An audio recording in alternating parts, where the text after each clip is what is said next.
country south of the Sahara, and the first since Ghana obtained its independence in 1957. At the same time, today is the logical consequence of a lengthy development because relations between Switzerland and Ghana have for decades been characterized by mutual respect. Not every connection between our two countries can be deduced at first glance.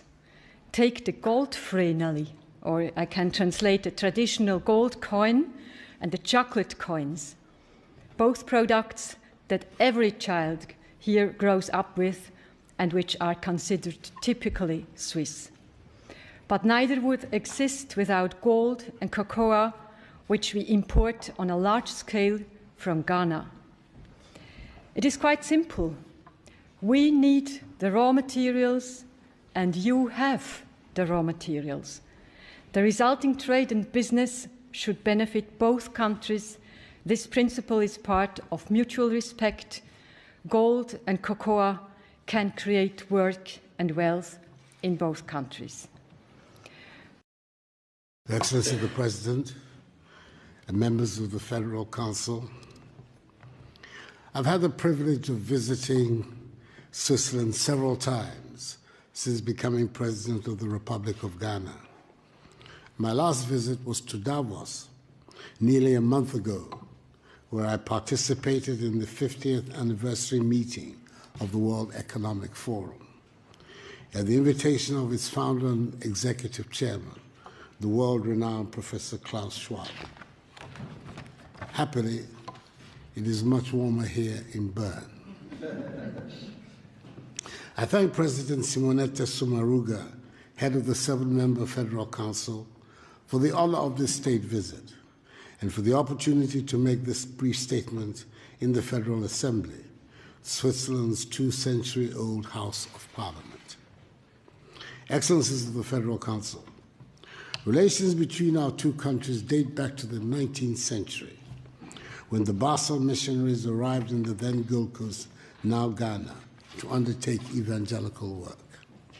The missionaries pioneered the establishment of educational institutions across the country, including our first agricultural school at Akufo, my paternal hometown, in the eastern region of the country.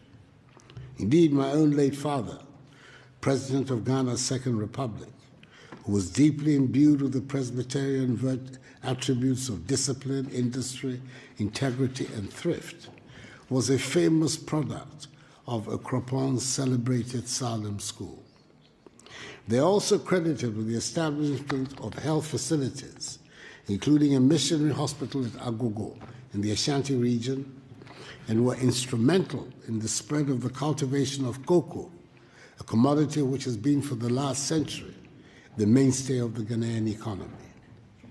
The Christian community in Ghana is greatly indebted to the Basel missionaries, who are also responsible for the translation of the Bible from English into 2 of the main Ghanaian languages, and who have been accorded due honor by us.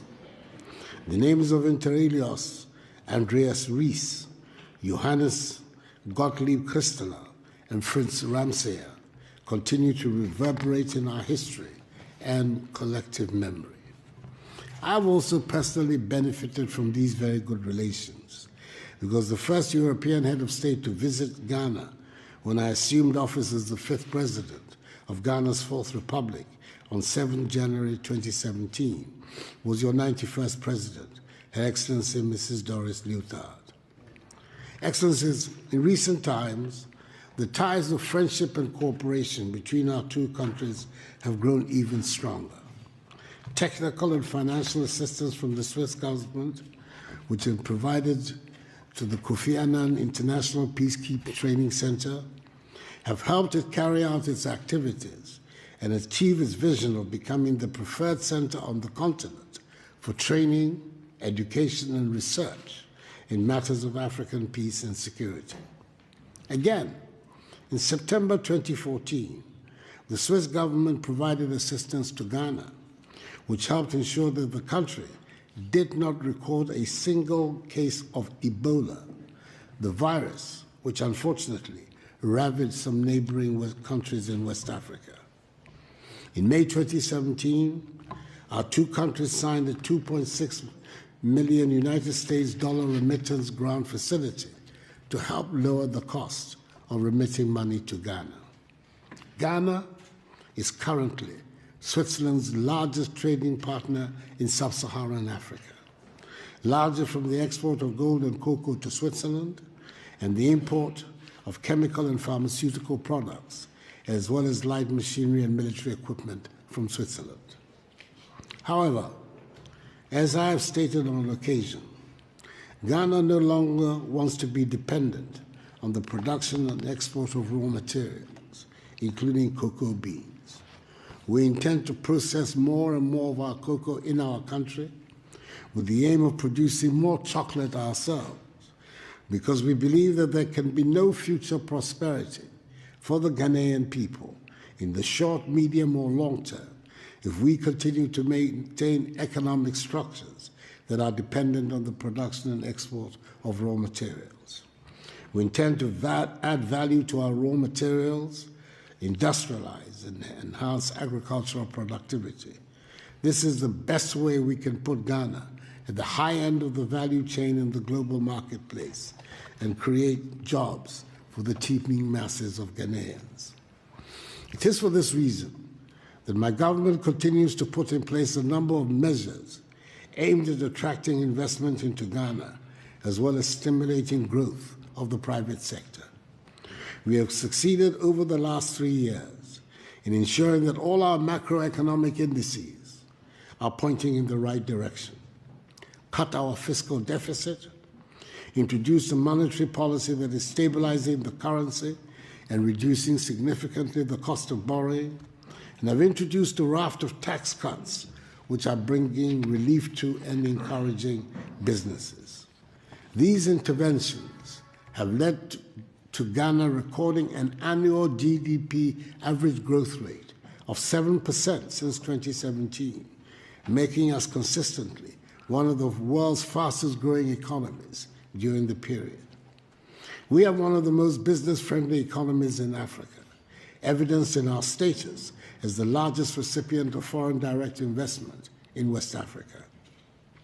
Ghana has also been selected to host the Secretariat of the African Continental Free Trade Area, a market of some 1.2 billion people with a combined GDP of US $3 trillion American dollars. It is the world's largest free trade area since the formation of the World Trade Organization. Our goal is to make Ghana the hub of trade in Africa, and thus serving notice on Swiss investors to take advantage of the growing business-friendly climate in Ghana and of our unique position as host of the AFCFTA Secretariat to set up joint venture enterprises in our country and thereby access this huge market that the free trade area presents. Excellencies, Madam President, I'm pleased to inform you that our country is fully committed to a democratic present and future where respect for individual liberties and human rights, the rule of law, and the principles of democratic accountability are at the core of our body politic. Ghana stands shoulder to shoulder with Switzerland in our joint determination to promote and protect human rights across the globe. I'm hopeful that as we shape the future of Ghana and position Ghanaian enterprises to compete effectively on the world stage, we have friends such as the Swiss Confederation to support us in this objective. We are determined in Ghana to ensure that succeeding generations of Ghanaians do not become victims or pawns of the international economic order, but her beneficiaries. Indeed, the project is a Ghana beyond aid, a Ghana which has discarded a mindset of dependency, aid, charity, and handouts, and is charting a path of self-reliance in her progress, fashioned out of the intelligent and disciplined use of her considerable human and material resources.